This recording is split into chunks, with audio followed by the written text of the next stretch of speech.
nós, Cláudia, nós temos que ter percepção. E a ideia da percepção é avaliar o que está acontecendo ao nosso redor, o que está acontecendo dentro da família. E aí, cara, às vezes nós somos guerreiros lá fora, Cláudia. Somos leões lá fora. A gente é antenado para tudo, parece uma parabólica, capta tudo, sabe negociar super bem, perceber quando há uma possibilidade de abalo, né? Saber tudo. Só que muitas vezes a gente deixa desejar, né? Então, você é um guerreiro dentro lá fora, você faz e acontece, e aqui eu vou falar do nosso meio, né? Do nosso meio eclesiástico. Então você tem a pegada, você é profético, você é do... Né, desculpa a expressão, mas é para você entender, se é do manto, mas às vezes dentro de casa não tem percepção. Deixa passar, né? Filho tá, né, filho, a filha, o relacionamento não tá bem, e a gente não tem essa percepção, parece que a gente vive, desculpe novamente, mas alienado a um contexto e não tem a percepção da realidade do que está acontecendo dentro da nossa casa. E existem pessoas, né, eu creio que não por mal, mas tem até medo de perguntar. Fala, meu Deus, se eu perguntar e não tiver tudo bem, eu nem sei como auxiliar. Tem pessoas que passam por esse medo. Mas, amados, é muito importante a gente ter essa percepção do que está acontecendo. Nós temos relatos de muitos pais que souberam de uma forma mais tardia que seus filhos estavam envolvidos até com drogas, mas não foi uma coisa assim de que quando já estava jovem. Uma coisa assim, de muito precoce. De coisa que os pais estavam trabalhando, né, correndo, achavam que estava tudo bem, pagando o melhor colégio, pagando as melhores coisas, trazendo os melhores presentes, porque achavam que isso supria a falta deles. Tomem cuidado, amados. Tomem cuidado, porque muitas vezes a gente trabalha e chega em casa e se o filho fez alguma coisa, a gente fica preocupado de corrigir. Poxa, já passei tanto tempo longe, então na verdade tem que suprir essa minha falta com carinho. Sim, mas quem disse que a correção não é um carinho? É um carinho preocupado como ele vai ser amanhã, qual o caráter dele amanhã. Você não quer que ele apanhe dos outros. Então você fala assim, várias vezes aqui em casa eu falo, olha, estou te dando essa correção para você aprender a agir correto, porque eu não quero que amanhã alguém faça isso em você. Porque o seu pai e sua mãe somos eu e o Anderson. Então, assim, amados, é para protegê-los, porque amanhã ou depois, quando eles enfrentarem realmente o gigante desse mundo aí fora, ninguém vai ter dó nem piedade. Então ele já vai sair treinado, aprendido, cheio de Deus, porque quem protege realmente é o Senhor, mas há essa necessidade. Observe quem são os amigos, tente discernir quando eles conversam, porque eles gostam de falar. Tem fases que é um pouquinho mais calado, mas eles gostam de contar o que acontece.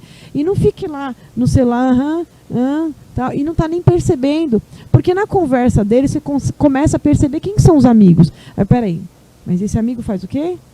Aí você já começa, puxa, esse amigo não é legal. Você começa a identificar, tem uma percepção, né? Isso é muito importante, irmãos. Muito importante ter essa percepção. Faz parte. E como eu sempre falo, amados, a gente vai bater sempre nessa tecla. O diferencial é ter o Espírito Santo.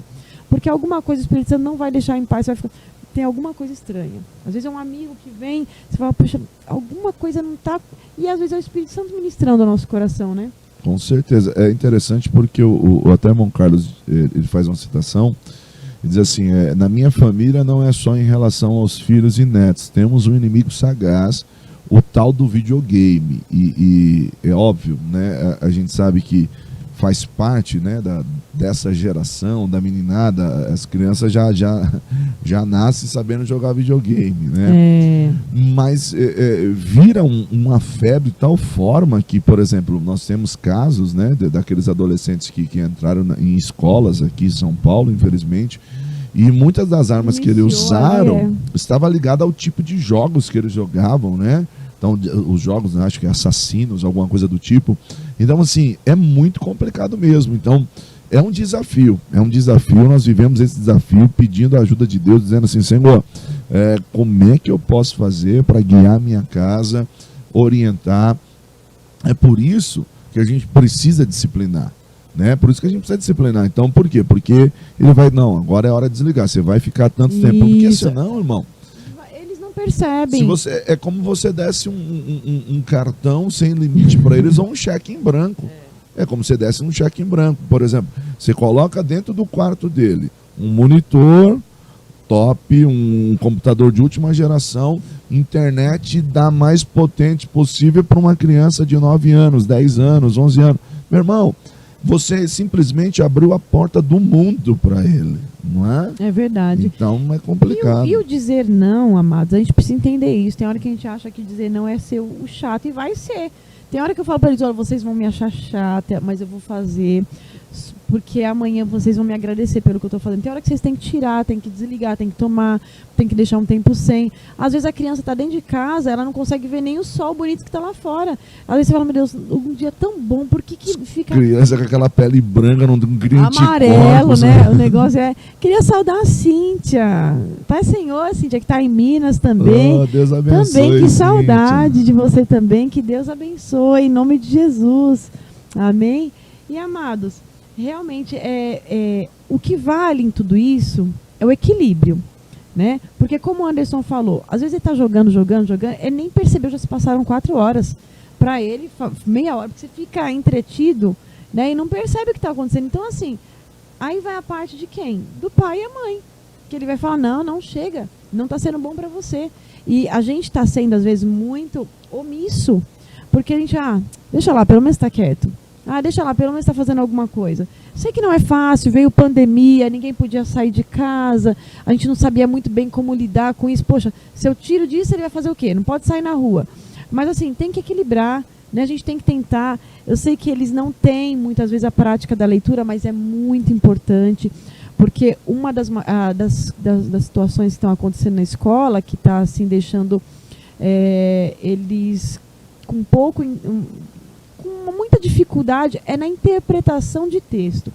A maioria dos professores, não só de português. Por que não só de português? Porque em todas as matérias, para você fazer uma prova dissertativa, você tem que interpretar aquilo que o professor está querendo dizer na pergunta.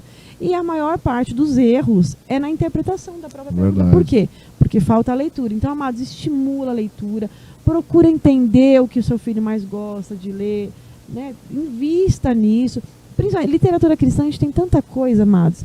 Hoje tem um universo vasto de literatura cristã, que vai além de trazer esse ensino maior, melhor na leitura, vai também fazer ele crescer espiritualmente.